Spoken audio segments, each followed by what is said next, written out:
अस्सलाम वालेकुम, आप देख रहे हैं GTV न्यूज। मैं हूं साजिद हसन और मैं हूं जवेरिया अली। बुलेटिन का आगाज करते हुए आपको बताएं कि तहरीक इंसाफ के वजीर बराए रेलवे आजम सवाती ने इलेक्शन कमीशन पर संगीन इल्जाम आयद कर दिए।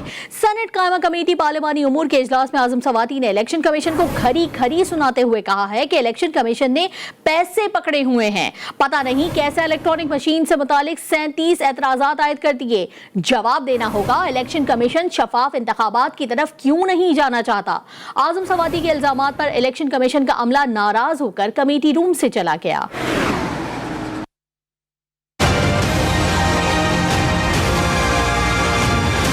वजीर बराए रेलवे आजम सवाती ने इलेक्शन कमीशन पर संगीन इल्जामात की बारिश कर दी। सेनेट कायमा कमेटी बराए पार्लिमानी उमूर का इजलास गर्मा गर्मी का शिकार हो गया। इलेक्ट्रॉनिक वोटिंग मशीन के मामले पर सेनेट कायमा कमेटी बराए पार्लिमानी उमूर में वफाकी वजीर आजम सवाती ने इलेक्शन कमीशन पर यलगार कर दी और इल्जाम आयद किया कि इलेक्शन कमीशन हुकूमत का मजाक उड़ा रहा है। इसने पैसे पकड़े हुए हैं, आप जहन्नुम में जाएं, ऐसे इदारों को आग लगा दें। इलेक्शन कमीशन मुल्क की जमहूरियत को तबाह करने का जामिन है। इलेक्शन कमीशन हमेशा धांधली करता रहा। वफाकी वजीर ने सवाल उठाया कि बताया जाए कि आखिर कौन टेक्नोलॉजी का इस्तेमाल करना नहीं चाहता। इमरान खान जहाद कर रहे हैं, हुकूमत हर तरह से इलेक्शन कमीशन को इमदाद देने के लिए तैयार है। वक्त आ गया है कि अब इलेक्शन कमीशन को जवाब देना होगा। इलेक्शन कमीशन साफ शफाफ इंतखाबात की तरफ क्यों जाना नहीं चाहता। सेनेटर आजम सवाती के इल्जामात पर इलेक्शन कमीशन हुक्काम कमेटी इजलास से वॉकआउट कर गए तो सेनेटर फारूक एच नाइक ने तंजिया कहा कि आइन से इलेक्शन कमीशन को निकाल दें, हुकूमत खुद इलेक्शन कराए। सेनेटर आजम नजीर तारट ने कहा कि जब से इलेक्शन कमीशन बाख्तियार हुआ है, इन्हें तकलीफ हो रही है। इस मौके पर सेनेटर मुस्तफा नवाज खोकर का कहना था कि आजम सवाती बताएं कि इलेक्शन कमीशन ने किससे पैसे लिए हैं। क्या इलेक्शन कमीशन ने नून लीग या पीपल्स पार्टी से पैसे लिए हैं। वजीर मुमलिकत अली मोहम्मद खान और कामरान मुर्तजा इलेक्शन कमीशन हुक्काम को मनाने गए तो special secretary election commission Zafar Iqbal ने कहा कि वज़रा ने गुज़िश्ता रोज ऐवान सदर में भी बदतमीजी की। आज कमेटी इजलास में संगीन इल्जामात लगाए गए। ऐसे माहौल में इजलास में शिरकत नहीं कर सकते। वज़रा के रवैये से चीफ इलेक्शन कमिश्नर को शिकायत करेंगे। इस्लामाबाद में वफाकी वज़रा ने प्रेस कॉन्फ्रेंस करते हुए इलेक्शन कमीशन को एक बार फिर तनकीद का निशाना बना डाला। वफाकी वज़रा ने इलेक्शन कमीशन को अपोजिशन का हेडक्वार्टर करार दे दिया। मुशीर बराए पार्लिमानी उमूर डॉक्टर बाबर अवान वफाकी वजीर बराए रेलवे आजम सवाती के साथ प्रेस कॉन्फ्रेंस करते हुए फवाद चौधरी का यह कहना था कि बदकिस्मती से अपोजिशन के बोनों की सोच अपने केसेस में तारीख लेने तक महदूद है। चीफ इलेक्शन कमिश्नर छोटी छोटी जमातों के आलाकार ना बने। खकान अब्बासी एंड कंपनी और ये सारे लोग मिलके एक मुतनाज़ा बना रहे हैं सारे मामले को। और बदकिस्मती से हमारी अपोजिशन क्योंकि जहनी बोनों पर मुश्तमिल है, छोटे लोग हैं, छोटी सोच है और छोटे मकासद है। और अब तो खैर मौलाना फजल रहमान साहब ने ही कच्चा चट्टा खोल दिया। इलेक्शन कमीशन एक हेडक्वार्टर बन गया है इस वक्त अपोजिशन का। इलेक्शन कमिश्नर जो है, चूँकि उनका ताल्लुक होगा, करीबी राब्ते में रहे हैं नवाज शरीफ साहब वगैरह से, उनकी जाती हमदर्दी भी हो सकती है, उसके ऊपर भी हमें कोई प्रॉब्लम नहीं है। तो वो मीडिया खेलना बंद करें। इलेक्शन कमिश्नर पे एतमाद नहीं है तो मुझे बताएं वो इलेक्शन कैसे कराएं। आप छोटी छोटी जमातों के आलाकार ना बने। लीगी नायब सदर शाहिद खाकान अब्बासी कहते हैं कि कायमा कमेटी इजलास में हुकूमती वज़रा का रवैया काबिल मजम्मत है। हुकूमत इलेक्शन कमीशन पर कब्जा करके धांधली करना चाहती है। 80% धांधली तो इलेक्शन से पहले ही हो जाती है। हुक्मरान जान चुके हैं कि धांधली के बगैर नहीं जीत सकते।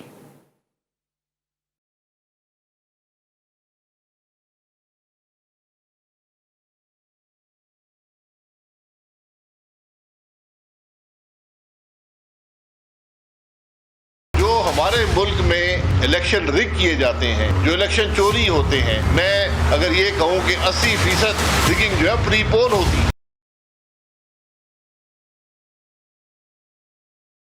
तो हमें आज इन सब चीजों का आदा करके, इनको समझकर इनके हल तलाश करने की जरूरत है अगर हम मुल्क की तरक्की चाहते हैं।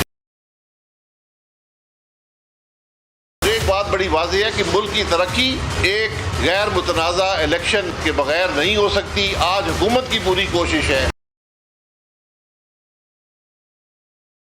इलेक्शन मुतनाज़ा हो। और आज भी सेनेट की कमेटी के अंदर हुकूमत का वजीर जो है वो इलेक्शन कमीशन पर खुल्ला हमलावर हुआ। इसकी कोई मिसाल पाकिस्तान की तारीख में नहीं है। पाकिस्तान डेमोक्रेटिक मूवमेंट ने इलेक्ट्रॉनिक वोटिंग मशीन के मामले पर हुकूमत के खिलाफ सख्त मौक़िफ़ इख्तियार करने का फैसला किया है।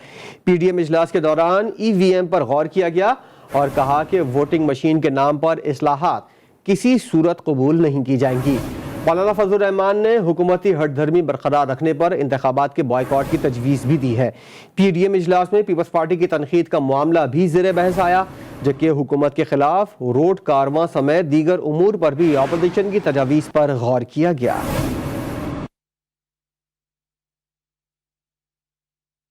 चीफ इलेक्शन कमिश्नर ने वजीर रेलवे आजम सवादी के इल्जामात पर सख्त बरहमी का इजहार किया है। जराये के मुताबिक स्पेशल सेक्रेटरी जफर इकबाल ने कायमा कमेटी में पेश आने वाले वाक़े से चीफ इलेक्शन कमिश्नर को आगाह कर दिया, जिस पर chief election commissioner Sikandar Sultan Raja ने इस मामले पर इलेक्शन कमीशन का खुसूसी इजलास पीर को तलब कर लिया है, जिसमें तमाम मेंबरान को शिरकत की हिदायत की गई है। पाकिस्तान पीपल्स पार्टी के चेयरमैन बिलावल भुट्टो जरदारी का रहीम यार खान ने कारकुनों से खिताब में कहना था कि वोट की इज्जत करने वाले बुज़दार और विफाक के खिलाफ अदम एतमाद लेकर आए, मिलकर कठपुतली हुकूमत को भगा सकते हैं। अगर आप कठपुतली को नहीं भगाना चाहते तो फिर इस्तीफे ही दे दें। दो मौक़िफ़ नहीं हो सकते, दरमियानी रास्ता अवाम को कबूल नहीं। हमने ऐलान कर चुके थे कि हम लॉन्ग मार्च के लिए चल रहे हैं। अफसोस के साथ हमारा कुछ दोस्तों ने कहा कि अब तो लॉन्ग मार्च इस्तीफे के बगैर बनते नहीं हैं। हम खान साहब को ललकारेंगे, इंशाल्लाह ताला हम खान साहब को भगाएंगे और जगह जगह अपने दोस्तों से मुतालबा करेंगे, अपने साथियों से मुतालबा करेंगे। तो बुज़दार के खिलाफ अदम एतमाद लेकर आए, फिर वफाक में खान साहब के खिलाफ अदम एतमाद लेकर आए। अवाम के जो मुतालबे हैं, अवाम को जो जोश है, उनके मुताबिक आप सियासत करें। साथ मिलके हम इस कठपुतली को भी गिरा सकते हैं और कठपुतली को भी भगा सकते हैं। कुछ बात कर लेते हैं कोर कमांडर कॉन्फ्रेंस के हवाले से। दुनिया अफगानिस्तान में इंसानी हमदर्दी के तहत किरदार अदा करे। Army chief general Qamar Javed Bajwa कहते हैं कि खत्ते में देरपा अमन के लिए आलमी बिरादरी का मुतहरिक किरदार जरूरी है। GHQ में कोर कमांडर कॉन्फ्रेंस की सरबराही करते हुए उन्होंने कहा कि पाकिस्तान खत्ते में देरपा अमन के लिए कोशां है। बॉर्डर मैनेजमेंट से नकलो हरकत और सलामती की सूरत हाल काबू में है। कॉन्फ्रेंस के शुरका ने तहरीक आज़ादी कश्मीर में सैयद अली गिलानी की जिद्दोजहद को खराज तहसीन भी पेश किया।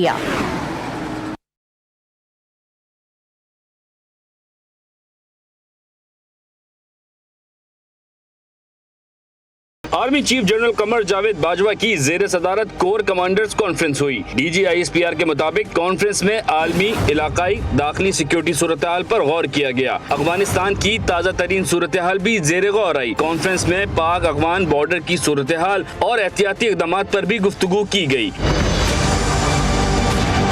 आर्मी चीफ ने मौसर बॉर्डर मैनेजमेंट के निजाम पर इत्मीनान का इजहार करते हुए कहा कि बॉर्डर मैनेजमेंट से नकलो हरकत, सिक्योरिटी सूरत हाल कंट्रोल में है। अफगानिस्तान से गैर मुल्कियों के इनखला में फौज का किरदार काबिल तारीफ है। पाकिस्तान खित्ते में देरपा अमन के लिए कोशां है। दुनिया अफगानिस्तान में राब्ते और इंसानी हमदर्दी के तहत किरदार अदा करे। खित्ते में देरपा अमन के लिए आलमी बिरादरी का मुतहर्रिक किरदार जरूरी है। कॉन्फ्रेंस के शुरका ने तहरीक आज़ादी कश्मीर के लिए सैयद अली गिलानी की जद्दोजहद को खराज तहसीन पेश किया। शुरका का कहना था कि सैयद अली गिलानी ने तमाम जिंदगी कश्मीरियों के हक के खुद इरादियत के लिए सर्फ की। पाक फौज हर महाज और हर फोरम पर कश्मीरी अवाम के साथ है। भारतीय रियासती जबर को हर सतह पर उजागर करते रहेंगे। मुल्क में अमन खराब करने की साजिशें भी नाकाम बनाएंगे। आपको खबर दें, वज़ीर-ए-आज़म इमरान खान से स्पेन के वज़ीर ख़ारजा ने मुलाकात की है, जिसमें महफूज, मुस्तहकम और पुरअमन अफगानिस्तान की अहमियत पर जोर दिया गया। वज़ीर-ए-आज़म ने कहा कि अफगान सूरत हाल के बाद आलमी बरादरी के नुक्ता नज़र में तब्दीली की ज़रूरत है और आवाम की फलाह बहबूद अव्वलीन तरजीह होनी चाहिए। इमरान खान का कहना था कि अफगानिस्तान में मुआशी इस्तेहकाम के लिए इक़दामात की ज़रूरत है। वज़ीर आज़म ने बैनुल-अक़वामी बरादरी के मुस्बत किरदार पर भी जोर दिया, जबकि स्पेन के वज़ीर ख़ारजा ने अहलकारों के इनखला में पाकिस्तान की कोशिशों को सराहा।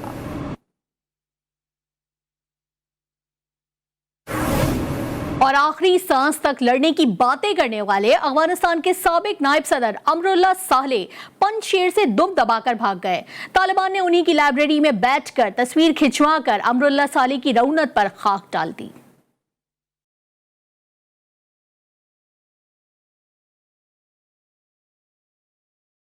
के फायर करने वाले पंजशेर में तालिबान को देखकर भागने वाले कोई और नहीं, ये थे साबिक नायब सदर अफगानिस्तान अमरुल्लाह सालेह। 3 सितंबर तक पंजशेर में आलीशान मकान के अंदर अमरुल्लाह सालेह आखिरी सांस तक तालिबान से लड़ने का बाजा बजाते रहे। अपनी लाइब्रेरी से वीडियो पैगाम में कहते रहे, मैं किसी सूरत तालिबान के आगे सरेंडर नहीं करूंगा। लेकिन फिर वो ऐसा भागे कि ताजिकिस्तान जाकर ही सांस ली। 1 हफ्ते बाद ही तालिबान ने उसी लाइब्रेरी में बैठकर अमरुल्लाह सालेह की रौनक पर खाक डाल दी। कौमी सलामती मुईद यूसुफ ने पंजशेर में तालिबान की मदद फराहम करने के इल्जामात को मुस्तरद कर दिया और कहा कि इल्जामात भारत के बनाए गए जाली न्यूज़ नेटवर्क और साबिक अफगान हुकूमत के इल्ज़ाम का हिस्सा हैं। उन्होंने कहा कि ड्रोन की मदद से बमबारी के इल्जामात इंतहाई मज़े का खेज हैं। मुशीर कौमी सलामती मुईद यूसुफ ने पंजशेर में तालिबान को मदद फराहम करने के इल्जामात को यकसर मुस्तरद कर दिया है और कहा है कि इल्जामात भारत के बनाए गए जाली न्यूज़ नेटवर्क और साबिक अफगान हुकूमत के इल्ज़ाम का हिस्सा हैं।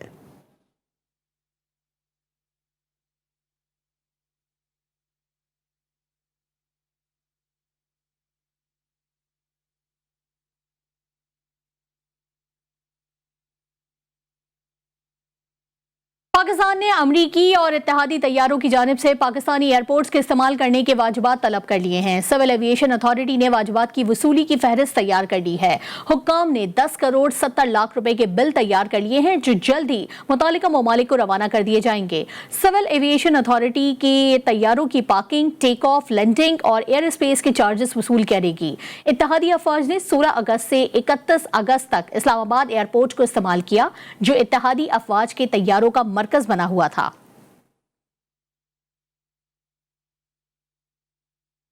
रावलपिंडी में additional IG motorway police Sajjad Afzal Afridi की गाड़ी पर फायरिंग से एआईजी के भाई नौमान अफजल और पीएएस अफसर जाँ बहक हो गए। पुलिस ने बर्वक्त कार्रवाई करते हुए 4 मुसल्लम मुल्ज़िमान को गिरफ्तार कर लिया है।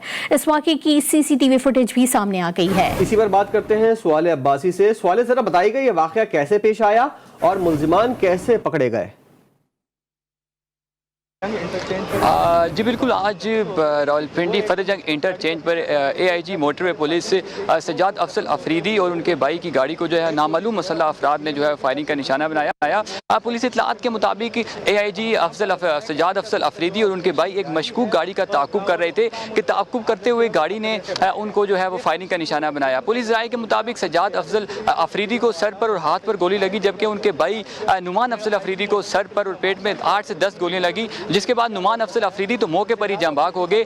ताहम जो AIG motorway police Sajjad Afzal Afridi हैं उनको ज़ख्मी हालत में पिम्स अस्पताल मुंतकिल किया गया है। मैं इस वक्त पिम्स अस्पताल में मौजूद हूँ। यहाँ तकरीबन 2 घंटे से सज्जाद अफजल अफरीदी का 2 घंटे से ऑपरेशन जो है वो जारी रहा। ताहम अब उनकी जो हालत है वो खतरे से बाहर है। अस्पताल ज़राए का ये कहना है कि सज्जाद अफजल अफरीदी की ब्लीडिंग बहुत ज़्यादा हो गई थी, जिसके बाद उन्हें खून की बोतलें लगी और इसके साथ साथ जो नुमान अफजल अफरीदी हैं उनका भी पोस्टमार्टम किया जा रहा है। दूसरी जानिब यहाँ आईजी मोटरवे कलीम इमाम ने भी बात करते हुए कहा कि जो गाड़ी है वो भी तवील में ले ली है। ताहम आईजी कलीम इमाम की जानिब से ये कहा जा रहा है कि मुल्ज़िमान को ताहाल गिरफ्तार नहीं किया जा सका, जबकि अभी फ्रेंसिक गाड़ी का जारी है। फ्रेंसिक होने के बाद जो है मजीद मालूमात जो है वो मुहैया की जाएंगी और मुल्ज़िमान को जल्द अज जल्द गिरफ्तार किया जाएगा। यहाँ मुल्ज़िमान को जल्द अज जल्द गिरफ्तार किया जाएगा। साले अब्बासी अपडेट कर रहे थे, शुक्रिया आपका। आईजी मोटरवे सैयद कलीम इमाम का कहना है एडिशनल आईजी सज्जाद आफरीदी बहादुर पुलिस अफसर हैं, उनके सर और हाथ पर गोलियां लगी हैं। मीडिया से गुफ्तगू करते हुए उन्होंने कहा कि शाम के वक्त मोटरवे पर एक मशकूक गाड़ी नजर आई थी। जिस गाड़ी से फायरिंग की गई वो तहवील में ले ली गई है, जबकि फॉरेंसिक के बाद मजीद तफसीलात सामने आएंगी। जो है हमारे पुलिस सर्विस ऑफ पाकिस्तान के एक सबसे बहादुर पुलिस अफसर में शुमार होते हैं। उनको एक सस्पेक्टेड गाड़ी नजर आई। जैसे उनको सस्पेक्टेड गाड़ी नजर आई उन्हें उसके पीछे हटा। उस सस्पेक्टेड गाड़ी ने फ़ौरन जो पहली इंटरचेंज थी वहाँ से बाहर निकालने की कोशिश की। He got hit on his right arm and also got hit on his ये सर पे भी उनके हेड स्काल पे यहाँ से पास होती गई गोली। तो ही इवन नाउ वो उनका भी ट्रीटमेंट चल रहा है, but he went after the criminal, और जैसे ही हुआ पे सेट पे कॉलेज चली, पुलिस पिंडी इस्लामाबाद पुलिस के पीछे आई, तो वो गाड़ी अबैंडन करके आगे भाग गए क्रिमिनल्स। और आवाम के लिए एक बार फिर बुरी खबर है। माहाना फ्यूल एडजस्टमेंट की मद में बिजली की कीमत में ₹1.38 फी यूनिट इजाफे की मंजूरी दे दी गई।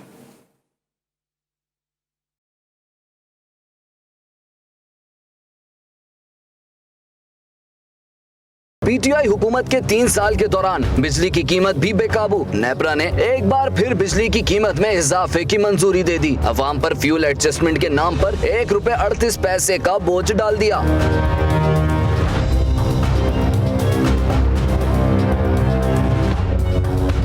बिजली की कीमत में इजाफे का इत्तलाक सितंबर के बिलों पर होगा। नेपरा के मुताबिक कीमत में इजाफे का इत्तलाक डिस्कोस के तमाम सार्फिन पर होगा, जबकि लाइफलाइन सार्फिन और के इलेक्ट्रिक सार्फिन पर इजाफे का इत्तलाक नहीं होगा। नेपरा के नोटिफिकेशन के मुताबिक बिजली की कीमत में ₹1.47 इजाफे की दरख्वास्त की गई थी। के इलेक्ट्रिक बल्दिया उज़्मा की 7 अरब रुपए से जायद की नादहिंदा निकली। सबसे ज्यादा रकम केबल्स की मद में 3 अरब रुपए से जायद KMC को अदा करने हैं। तफसीलात जानिए इस रिपोर्ट में।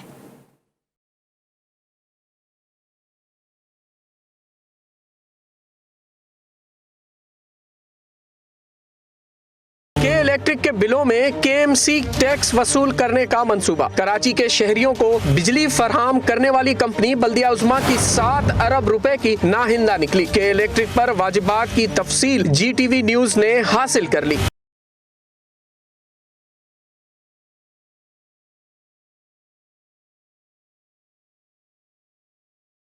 के इलेक्ट्रिक जमीन के इस्तेमाल का किराया भी कराची मेट्रोपॉलिटन कॉरपोरेशन को अदा नहीं कर रही, जबकि केबल्स की मद में के इलेक्ट्रिक 3 अरब 2 करोड़ और खंबे लगाने के मामले पर 12 करोड़ 24 लाख की नाहिंदा है। बल्दिया उज़्मा के मुताबिक एलेंडर रोड की जमीन के 17 करोड़ 11 लाख रुपए ताहाल नहीं मिले। 57 सब स्टेशन के किराए की मद में 4,67,000 रुपए भी अदा नहीं किए गए। सिर्फ यही नहीं, के इलेक्ट्रिक ने कटारी ग्रेड स्टेशन की मद में 11 करोड़ रुपए KMC को अदा करने हैं। और MQM पाकिस्तान ने के इलेक्ट्रिक को KMC से किसी भी किस्म के मुआहदा करने से बाज रहने की तंबीह कर दी। साबिक मेयर कराची वसीम अख्तर ने प्रेस कॉन्फ्रेंस करते हुए कहा कि हम आवाम से टैक्स लेने के फैसले के खिलाफ अदालत जाएंगे। जब तक शहर का हुलिया नहीं बदलता टैक्स ना लिया जाए। पहले टैक्स लगाने दें, फिर बताएंगे कि हम क्या करेंगे। बिलावल भुट्टो अफगानिस्तान की फिक्र छोड़ें, कराची की फिक्र करें। कराची के साथ बहुत ज्यादती की जा रही है, हर हवाले से ज्यादती की जा रही है। मैं फिर से के इलेक्ट्रिक को वार्न करूंगा कि अवाम आपके खिलाफ एहतजाज करेगी, हम आपके खिलाफ कोर्ट्स में जाएंगे। अगर आपने कोई भी किसी भी एग्रीमेंट में गए, अवाम तंग आ गई है टैक्स दे दे के। मैं अगेंस्ट नहीं हूँ, अवाम भी अगेंस्ट नहीं है इस टैक्स के लिए, मगर उसका रिटर्न तो दो आप। बिलावल साहब कहते हैं इजलास कॉल किया जाए सेनेट का और नेशनल असेंबली का on Afghanistan issue. What about Karachi issue, what about Sindh issue. आपने सिंध तबाह कर दिया, सिंध पे इजलास करें, आपको अफगानिस्तान की पड़ी है। कुछ बात होगी मौसम की। पंजाब के मुख्तलिफ इलाकों में बारिश का सिलसिला जारी है। ननकाना साहब, मानावाला, चूनिया, साहिवाल और हुजरा शाह मुकीम में पानी घरों में दाखिल हो गया। बरसात के दौरान मुख्तलिफ हादसात में 3 अफराद जख्मी हुए। तफसीलात जानिए इस रिपोर्ट में।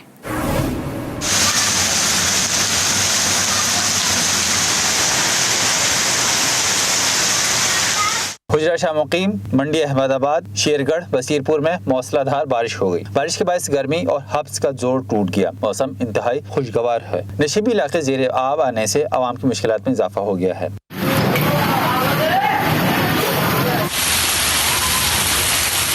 साहिवाल और गिरदनवाह में मौसलाधार बारिश से नशीबी इलाके ज़ेरे आब आ गए। बारिश के बाद सड़कें, तालाब और नदी नालों का मंजर पेश करने लगी। मेट्रोपॉलिटन कॉरपोरेशन की निकासी आब की नाकिस कारकर्दगी खुलकर सामने आ गई। रिनाला खुर्द में बारिश के बाद मौसम खुशगवार हो गया है। नवाही इलाके जबूका में बारिश की वजह से घर की छत गिर गई। हादसे में 3 अफराद जख्मी हो गए। रेस्क्यू ज़राए के मुताबिक जख्मी माँ, बेटा और बेटी को मलबे से निकालकर अस्पताल मुंतकिल कर दिया गया।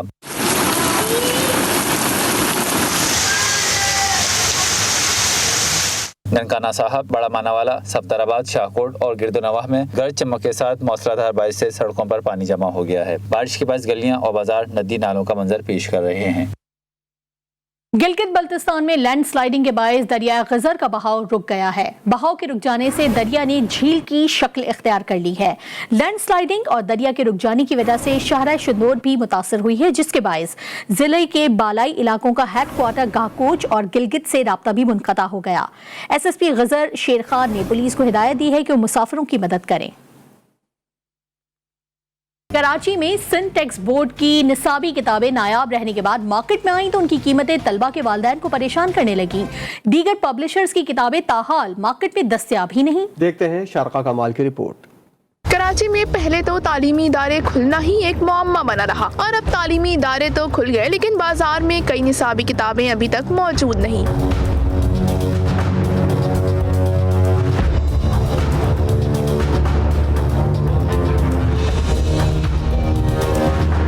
वालिदैन का कहना है कि किताबें ढूंढने से भी नहीं मिल रही, बच्चे किताबों के बगैर स्कूल जा रहे हैं। बुक्स जो है उसके लिए हम 4-4, 5-5 चक्कर मार्केट्स के लगाएंगे।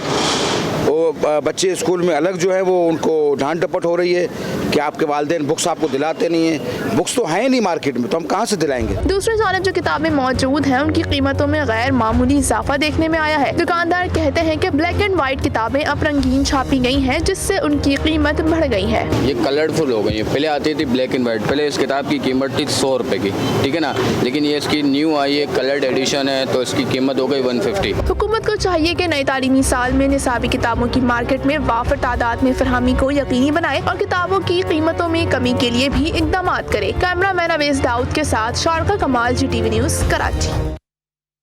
सीनियर सहाफ़ी और अफगान उमूर के माहिर रहीमुल्लाह यूसुफजई को सुपुर्द खाक कर दिया गया। नमाज जनाजा मर्दान के करीब आबाई इलाके खान ज़मीर बांडा में अदा की गई। तदफीन में अहम सियासी, सहाफ़ती और समाजी शख्सियात समेत शहरियों की बड़ी तादाद ने शिरकत की। पाकिस्तान के लेजेंड अदाकार और कॉमेडियन उमर शरीफ की तबीयत नासाज हो गई है। डॉक्टर्स ने अगले 48 घंटे अहम करार दे दिए हैं। GTV न्यूज़ को मौसूल वीडियो में उमर शरीफ को अहलिया से बात करते हुए देखा जा सकता है। मैं अब उसको अभी बात कराऊंगी आपको, उससे करनी है बात। ठीक है, किससे करनी है? मरियम से। तो मरियम को आपने इतने दिन फोन क्यों नहीं किया? तबीयत ठीक नहीं? क्यों तबीयत ठीक नहीं? मिले उमर को कहा हो गया, क्यों तबीयत ठीक नहीं है? ऐसे तो इतना जो कि क्या ये क्या कर दिया ऐसे? तबीयत क्यों खराब हो गई? तबीयत क्यों खराब हो गई? ठीक तो थे, बीच पे तो गए थे। हैं ऐसी तबीयत क्यों खराब कर ली? मुझसे मिलने के लिए कर ली है? मिलने नहीं दे रहे कोई उमर को मुझसे, है? फोन पे भी बात नहीं करना। आपका फोन होता क्या है? जवाब के पास होता है। अच्छा। और अब खेल के मैदान से आपको खबर दें, मुल्क में एक बार फिर से क्रिकेट के मैदान सजने को तैयार है। न्यूजीलैंड की क्रिकेट टीम आज रात इस्लामाबाद पहुंचेगी। मेहमान टीम 18 साल के बाद पाकिस्तान का दौरा कर रही है। 3 एक रोज़ा मैच पिंडी क्रिकेट स्टेडियम में होंगे, जबकि 5 T20 मैचेस लाहौर के कज़ाफी स्टेडियम में खेले जाएंगे। PCB की जानिब दरख्वास्त पर सिविल एविएशन अथॉरिटी ने मेहमान टीम को एयरपोर्ट पर कोरोना टेस्ट से इस्तिस्ना दे दिया है। पाकिस्तान और न्यूजीलैंड के दरमियान मैचेस देखने के लिए 25% शायकीन क्रिकेट को स्टेडियम में आने की इजाजत होगी। एक ब्रेक के बाद हाजिर होंगे हेडलाइंस के साथ। देखते रहिए GTV न्यूज़।